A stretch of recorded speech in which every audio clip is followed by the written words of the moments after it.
ലോക മുസ്ലിങ്ങളുടെ ആഘോഷമായ ബലിപ്പെരുന്നാൾ വന്നിരിക്കുകയാണ്.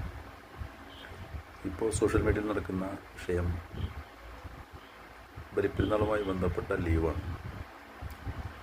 ലീവ് എല്ലാ വർഷവും ചർച്ച ചെയ്ത് പോകാറുണ്ട്. ഓരോ പെരുന്നാൾ കഴിയുമ്പോൾ സർക്കാർ നേരത്തെ കലണ്ടറിൽ തന്ന ലീവ് വെള്ളിയാഴ്ചയാണ്.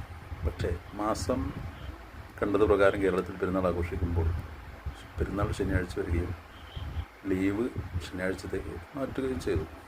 പക്ഷേ സ്കൂൾ വിദ്യാർത്ഥികൾക്ക് ഓൾറെഡി ശനിയാഴ്ച ലീവ് ഉള്ള അവസ്ഥയാണുള്ളത്.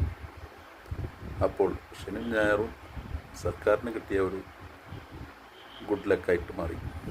പക്ഷേ ഇവിടെ ഒരു കാര്യം ചിന്തിക്കേണ്ടത്, നാളെ വർക്കിംഗ് ഡേ ആണ്.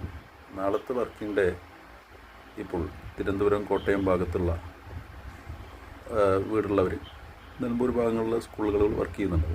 പിന്നെ മലപ്പുറം ഭാഗങ്ങളിൽ, കാസർഗോഡ് ഭാഗങ്ങളിൽ അവർക്ക് അവരുടെ വീടുകളിലും കുടുംബങ്ങളിലും കുട്ടികളുമായിട്ട് സന്തോഷിക്കാൻ ഈ ലീവ് പ്രായോഗികമാകില്ല. കാരണം നാളെ സ്കൂൾ വിട്ടു അവർ എത്തുന്നത്, പ്രത്യേകിച്ച് നമ്മുടെ ഈ റോഡ് പൊട്ടിപ്പൊളിഞ്ഞ റോഡും അവസ്ഥയിലും കാലാവസ്ഥയിലൊക്കെ അവരെത്തിപ്പെടുന്നത് പെരുന്നാൾ ദിനത്തിൽ ഒരു പക്ഷേ ഉച്ച സമയത്തൊക്കെ ആയിരിക്കും, നാളത്തെ വർക്കിംഗ് ഡേ കഴിഞ്ഞിട്ട്. പിന്നീട് അവർ വീടും കുടുംബങ്ങളുമായിട്ടൊക്കെ പെരുന്നാൾ ദിവസം പങ്കിട്ട് പിന്നീട് അവർ തിരിച്ച് ജോലിയിൽ എത്താൻ ഉള്ള യാത്രയും.